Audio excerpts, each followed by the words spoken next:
Today's podcast is brought to you by Kentucky Farm Bureau Insurance. If your property gets damaged by a storm, it's nice to know there's a Kentucky Farm Bureau insurance agent in your hometown who's committed to making things right. Rain or shine, you can count on the great coverage and personal service you expect from Kentucky's insurance company. To request a free quote, find your local KFB insurance agent at mykfbagent.com. Kentucky Farm Bureau, big on commitment. We've got Commissioner of Agriculture Jonathan Schell with us on this edition of Farm to Frankfort.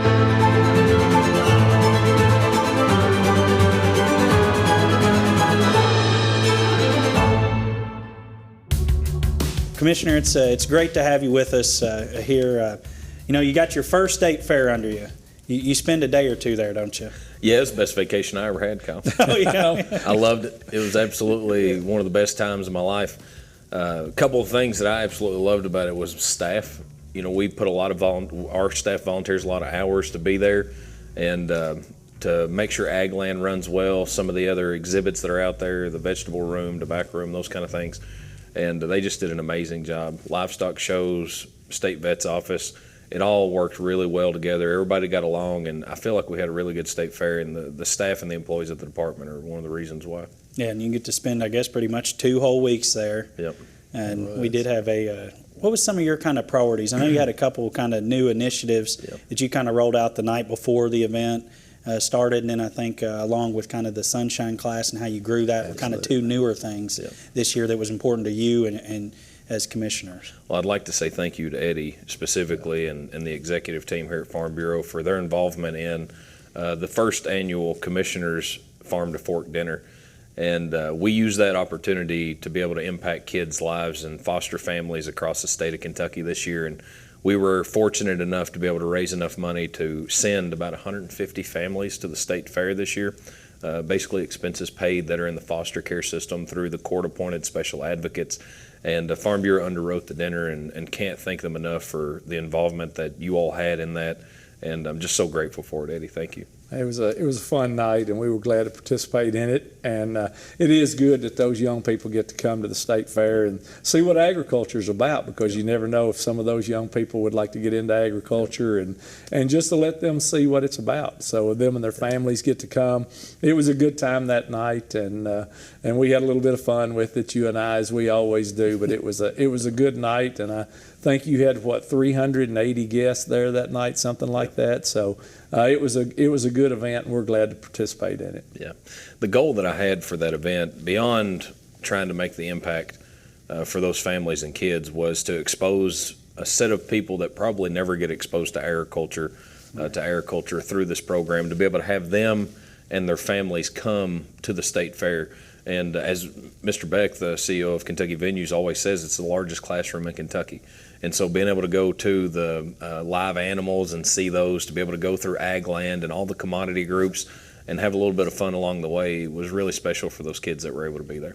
And it was a special year, too. 120 years, 120 counties. We always participate heavily in the pride of the counties. I think they had a record year in terms of number of counties. So to be able to have those kids come up this year, I think, was just even more special. Yeah, not to get too much off subject, Kyle, but we did an exhibit for the 120 counties. And do you know what Leslie County's exhibit was? I do not. Do you, Eddie? I do not. I'll apologize for that. Leslie County's exhibit was about my great-great-great-grandfather, John Schell, who lived to be 134 years old. And he was actually an exhibit at the state fair back in 1911, I think it was. And you could pay 15 cents and go in and see the world's oldest man. Wow. And I know all the viewers are going to say, this is crazy, that's not true, there's no way. Yeah. But it absolutely is true, and there's documentation. There's a New York Times article about him. There's several other things that go out. And Leslie County decided to make that their I didn't know they were doing it either. It was a complete shock and surprise to me. 134 years old is what we say. They said 131 on the article that was at the state fair, but we've always said 134. So he was his own exhibit. He was. You go and pay 15 cents, and you could go in a tent and see the world's oldest man. So that's one reason why you care so much about this giant pumpkin contest. You're just trying to be an exhibit like your great I don't believe he's going to get a tent to sit that up in. His name was John Shell, so I'm actually named after him. So with my lifestyle, as much caffeine as I drink and stuff like that, I'm probably not going to be 134, but I'm expecting about 119. Hey, I'm for it. I hope so. But, back to the other initiative, and I think it was started a couple years ago, but I know you and Deputy Commissioner Beeler really prioritized growing it, but the Sunshine Class at the State Fair, I think I was following along. I was watching it online. It was live streamed, and there were a lot of viewers that were online it was showing. So how much did that grow this year? Yeah, we're very excited about it. As you all know, my Deputy Ag Commissioner Warren Beeler has a special needs child himself. And I have a niece who has Down syndrome, special needs. Right. And, one of the unique things that I have the opportunity to do as I travel across the state is meet so many people. And we have so many special needs families across the state of Kentucky, and they're involved in agriculture, they're involved in their local community, and they just so happen to have a child who has special needs. And it is nothing that warms my heart more than to be able to see an Alex daughter or someone throughout the state and recognize them recognize me, and get that embrace. I tell people all the time that you've never been loved until you've been loved by a special needs person. And so it was something that was just so intriguing to me. And I've known about the Sunshine Class for a couple of years. It's 3 years old. This was the 4th year. And it was started because Joe Goggins and Warren Beeler, I think Warren went to South Carolina, and they had something similar to this there, and they brought it back and said, how can we make this happen? And so the first year, they were kind of grabbing people and bringing them in. I think they didn't have enough participants, and so Warren actually had Abby, his special needs daughter, do it as well. And so there was 3 participants the first year, and Warren always says that, Abby is extremely handicapped. And the moment that rope was tied around her wheelchair for her to be able to use that, said that she never took a smile off her face. After they went home and everything, she just smiled the entire time, that connection that she got. The second year, they had 5 participants. The third year, they had 12. So when I came into office in January, I wanted to make this something really special for the state fair, for the people of the state, and for special needs families. And so I called the Special Olympics and asked them if they would partner with us to get the word out. And immediately they said yes. And so we went from 3, 5 to 12, and this past year we had over 60 participants at the state fair for the Sunshine Class. That's great. That's great. And it'll probably keep growing too. And you'll be looking for animals probably to show. I'd say it's going to be your next ask probably, right? Yeah, so we, whenever we first started this year, I told them, because I didn't know what the expectations were, and Corinne Fetter and others at the state fair have been so gracious, amazing team to work with. And I kept telling them that I wanted this to get so big that it was a problem. And we succeeded. It was a problem. It was so big that it was a problem. But we had 60 participants, and those kids that had the lambs that were able to show with them, the actual mentors, the participants in the regular shows, got so much out of this. I tell people all the time, we get so much more out of this than they do. And but it was something really special to be able to see. State Fair was very gracious. And my guess is we're going to have to accommodate or modify how we do it next year because it's going to get so big. I could easily see 100 participants. We had to cut it off at 60. Yeah. So an early shout out already for the farm families that are there showing livestock that do allow their livestock to be shown in this. They couldn't do it without them either. So. Absolutely. And the unique thing about this, it's kind of like the Casa dinner that we did, is that this originally was set up for families who have special needs kids who are showing also. Right. And so they've got kids that are in the shows, they have a special needs daughter or son, and they never get to participate. They never got the ribbon, they never got in the show, they never got to be there in the championship drive. And so they created this so that those families and those children could have that opportunity. And now we're being able to take this not just to farm families and farm kids that are already experiencing in some way, but to a whole nother set of people that may never get an experience on the farm. Yeah. So you had your first experience at the podium for the ham breakfast. So you did a great job there that morning. I appreciate you coming and talking to our folks there. It's always a fun day, and we had a fun video to show too that morning. So thank you for your participation in that. I think our video team does a great job as they put all that together, and actually they come up with ideas, and some of us just get to participate, right? That's right. That's right. Eddie's infamous wink. That's now. right. That's right. But I'm glad you're taking care of the farm, whatever it needs. You know, with the That's breaking news on RFD TV, it was a great thing that you're willing to step up to the plate and take care of people's farms. So You know, taking care of Kentucky's farms is my sworn duty. That's right. Well, hey, other than the state fair, you've got, I guess, 9 months. I guess we're going into month 10 under your belt now as Commissioner of Agriculture. What's a few other kind of key highlights over the last 9 or 10 months? You know, I think that whenever we first went in, I wanted to create as much efficiency at the department as possible and really start unhandcuffing people to be able to reach the potential that they want in their positions. And so we've created a culture around innovation, success, and gratitude. And so I'm encouraging my staff and the employees that are at the department to innovate beyond just their current job of what they're doing now. How can we create the most value possible for the constituents that we serve, whether that's gas pump inspections or whether it's grain bin inspections or whether it's around Kentucky Proud? How do we maximize the effectiveness of the programs that we have at the department and making them as easy as possible for people to be able to participate and for us to do our jobs the correct way? And so through that, we're going to find success. And then the main thing is showing gratitude, not only to the employees that are there, but this is the culture that we're trying to create with all of our partnerships, whether it be with Farm Bureau or other commodity groups that are throughout the state, is showing that innovation, success, and gratitude to really try and bring a community together beyond where we currently have been. And with that, we've got several projects and programs that we're working on. One of them that is probably the most prominent that we're working on now is Ag is Economic Development, working through educating and explaining throughout the state of Kentucky to our local economic development directors, our local governments, our state economic development cabinet, and others that the importance of what agriculture is for the economy of Kentucky and how it's not just cows, sows, and plows anymore. It's so much more than that. Around the processing in the state, you know, a chicken processor, 1.3 million chickens a week that they'll process, 12 to 1,400 jobs. And that's just at the facility. That's not to mention all the farmers and the grain operators and the truck drivers and just the immense amount of economic development and investment that happens through agriculture.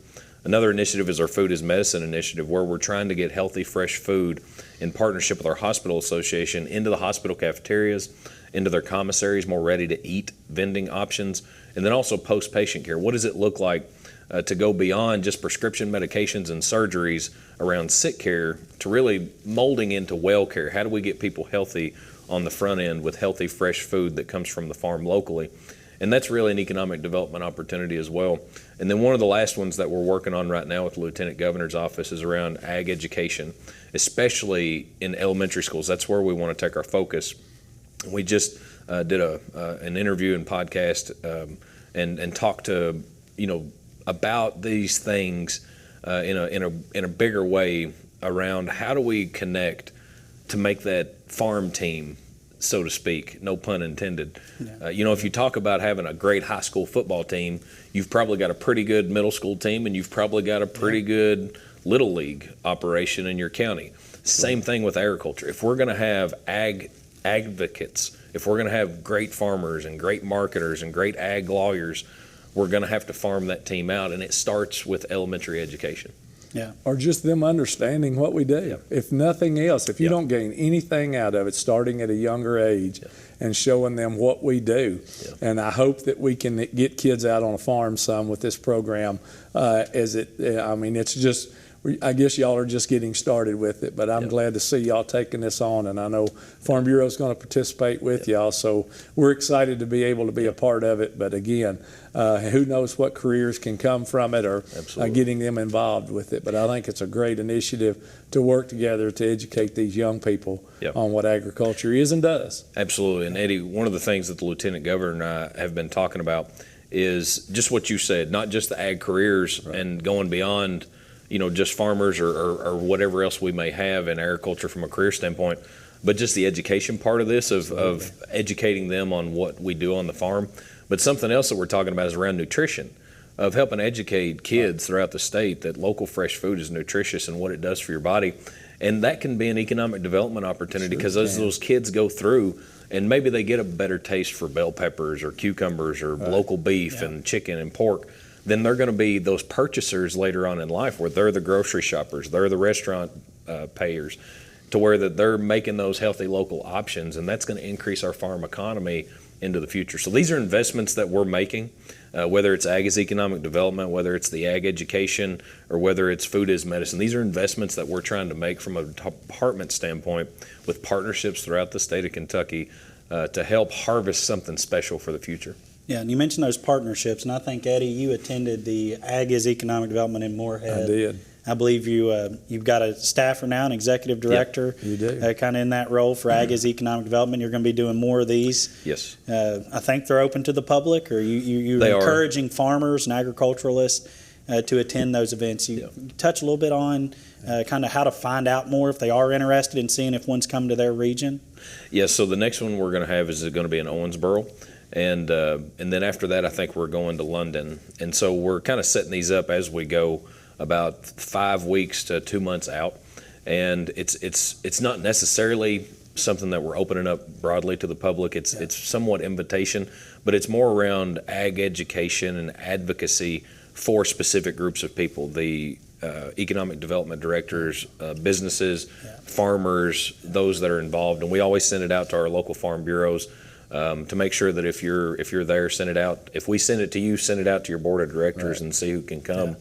But we're trying to make sure that this is tailored very specifically to what does the economy look like in agriculture, and then what are some of the opportunities in your region. So we're trying to make it regional. The first one we did in Murray, second one was in Moorhead, the next one's in Owensboro. So we're trying to make this very regional. When we were in Murray, we talked more about grain operations, talked more about large-scale animal livestock. When we were in Moorhead, we talked more about timber industry and tourism, trying to specifically tailor it to the different regions that we have in the state, because agriculture is so different. It is. The demographics, the geography, everything that we have in Kentucky, you can go from one end of the state to the other and see different agriculture every county. Yeah, For sure. It is an exciting opportunity. I know we've talked a lot about We it have. on Farm to Frankfort, but We also have. just at district meetings, because obviously rural Kentucky needs jobs, Yep. but our goal, I think, is always to improve the net Right. farm income, and the more processors, I think as you or maybe as Deputy Beeler says, the closer you get it to the consumer's plate, the more valuable it is to the farmer, and that's One our- thing I our took goal. from the Moorhead meeting probably was when you brought the hospital in. Yes. Talked about the hospital. Yes. You may want to touch on that, because Oh, I think I'd that love was to. a huge piece of that right there. That day, to Absolutely. me, that told a story in Yes. itself. So And Don Lloyd is the president of UK St. Clair, the CEO of that hospital system, and he gave the lunch presentation. They sponsored lunch and presented. And Eddie's exactly right. It was truly remarkable to me to see that laid out in very plain English. That hospital feeds 500,000 meals a year. So when you think about the actual impact of just that hospital's That's right. cafeteria on what agriculture could mean for that region, if you just took 20% of that during a 20-week period of harvest, for us in agriculture, that is so much on-farm income and profitability for regional local farmers in that area. He added a statistic in there, though. That was just the hospital. that's right. Yeah. So he added the schools for the 6 counties surrounding him, including the hospital. It became 1.7 million meals that they serve in a 6-county region that connects to Rowan County. And that's not unusual for every other county in the state. If you have a hospital in your county, that's probably the largest food consumer that you have from a meal standpoint every single day. And so what we're trying to do is to motivate our hospitals and our hospital association to look at food as an investment for their health of their patients, and then looking at this as an investment into the community, especially in agriculture, to get more on-farm income in local communities. We can make a huge difference in this. It just has to be intentional, and we have to set the system up to where that we've got the infrastructure that supports these things. We appreciate all that you're doing. We always appreciate your excitement. I think, Eddie, what do you say? He's like the Energizer Bunny. It's the energy he's got. I think it's all that caffeine he's on, but it's hard to keep up with him sometimes, but I'm going to give it my best. Well, now, if you want to try to keep up with me, you can do the next Spartan race that I'm going to do. Well, Well, when is it? I probably got something going on that day. You're already scheduled. I've got Kyle's got something where I have to be that day. Yeah, so, that's right. Yeah. Anyway, I may beat Kyle down a little bit and make him do the next. You got one. a lot You of never know. partners. I'm probably aged out on it. They probably don't let people my age in. So You don't want to come in second, do you? You don't want us to participate. Hey, you know? I will say this: look, health and exercise is not an age limiting thing. This past weekend, we did one in Nashville. And there was a woman, and she had to be in her 80s. I knew you were going to go down this road. Okay, I knew this I'm was not coming. kidding. And she had 2 of those walking poles, and she finished that course. Now, she didn't do all the obstacles and stuff, but she was there and she was doing it. And I was so proud of her. She motivated me and Well, made me go, guarantee you. listen, it's just, there's nothing. My grandfather used to tell me that if you love your family, you're going to invest in your health because you want to be with them as long as you can. And that's what agriculture is all about. It's about food, faith, and family. And that's how we invest in the next generation, is by leaving that legacy. And I think that's one of your all's talking points from last year, was leaving that legacy for your communities. And what better way to leave your legacy than to ensure that you're going to be there for them. Yeah. Exactly. Well, we appreciate you being here. I know we'll see you a lot between now and our annual meeting, but I believe we do have you scheduled for the commodity breakfast and Yep. annual meeting, or Very commodity Commodity lunch. lunch. Commodity lunch It is. at our annual meeting. You know, So I we don't look get forward to nervous having talking to most groups, Yeah. but I get nervous talking to your Farm Bureau folks. Hey, you should. We're your Ham breakfast, constituency. commodity luncheon. You weren't nervous at the I ham was breakfast. nervous. Now, you were nervous a little bit too, now, Eddie. What? No, 1,600 of our closest friends. You know why I think you know why I think I get a little nervous with them, and I'd say it's the same thing with you, is that you care about that audience so much. Like, these are people that you've known your whole life. It's people that you consider family, and you want to do everything you can to make them proud in that moment of what you're doing and what you're talking about. And it made me nervous. It's been a while since I've been that nervous. It was a fun day though, and it's good to get everybody together and celebrate agriculture, Yep. and that's what that day's about. Oh, it's so much fun. And then there's charities that went out with that too, with the ham, with what the ham brings. So Now, you didn't break a record this year, did you? Hey, it's whatever it brings is fine. It might have been a record, but that's, you know what, I appreciate the bidders that came to participate in it. And again, it helps charities, and they pick those charities, and it's a good event. So records are okay, but if they can help people out, it's kind of what you want to do. Yeah. And that's what it's about. So, and it was 60 years of that. So that was 60 years for our ham breakfast this year. So we're excited to participate in that. And again, it's always a fun day. Kyle has to get all those tickets out to all those people, or Katie does. So it's a tough few days, weeks leading up to it. You know, I think I did see Thank Kyle goodness was for a little Katie. disappointed, though, because Freddie Farm Bureau was the one that helped Miss Kentucky this year, not Kyle. So I think I saw him be a little disappointed. Maybe that's why it broke a record. Me on the sidelines. I doubt that. Hey, it was a great event. We love it. We appreciate you and your team's involvement in it. Absolutely. You all kind of organize, I guess you do organize, not kind of, the actual judging of the hams, and it's your staff that decorates that ham and gets all that to us and helps us set the room. So we've got amazing staff. Appreciate all our folks do, but your folks help us a lot too. The commodity groups donate It is. almost all the food, so we appreciate our commodity partners. It's a great day. It is. Great. So, well, Commissioner, any closing words? You know, I just appreciate the partnership that we have with Farm Bureau all across the state of Kentucky, and it gives me an opportunity to go in communities. It's one of the things that I think makes this partnership so strong and so valuable for agriculture, is that you have 120 counties represented in Farm Bureau, and there's a Farm Bureau board and a federation and an insurance company in every 120 counties. And so through that, it gives an opportunity for outreach into communities based around agriculture advocacy, economic development, and partnerships. And so it gives me an opportunity to go out into communities and talk at annual meetings and other things that go on. And there's not a better partner for agriculture in the state on a local level and a state and national level for agriculture than Farm Bureau. I really appreciate you. We Thank you. appreciate the work you and the department do, and you know, if we can all work together, all of us, commodity groups, Farm Bureau, the department, all the universities, come together, it's limitless what we can do. Absolutely. When we all come together and work together. And I know that you and I both feel like that's a priority we have, that we get everybody together and can accomplish great things. Absolutely. Absolutely. Well, thank you. Appreciate all that you do, and best of luck in your next Spartan race. I hope you don't come in last like the giant pumpkin. Oh, contest. you had to bring. Yeah, thanks, Kyle. I thought we were friends. Yeah, I did. I thought we best were of friends. Yeah. I'm just motivating you to grow a bigger pumpkin's all I'm doing. Look, the embarrassment of last place was motivation enough. You weren't actually last. Last place? I wasn't last I place, didn't but I think you were surely last. You beat my pumpkin. I didn't grow one. So you know what Eddie and Drew do all the time. They always tell Can't everybody, imagine. they're like, yeah, the commissioner, we'll be in a crowd. I say, yeah, the commissioner, he participates in that giant pumpkin contest. All he's doing is trying to beat those little kids up there. Ain't a kid that puts a pumpkin in that thing. Why, sure they do. It's the state fair. They keep on making people think that it's a bunch of kids I I'm trying to beat.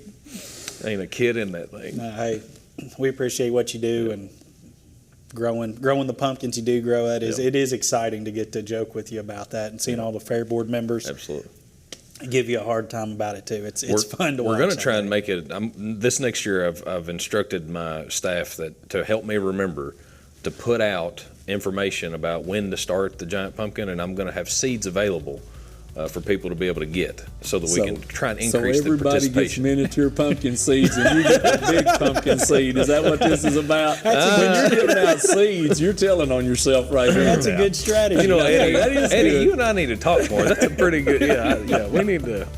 Maybe you can help me figure out some other stuff. So Yeah. Well, thank you all. Appreciate it. All right, good to be with you.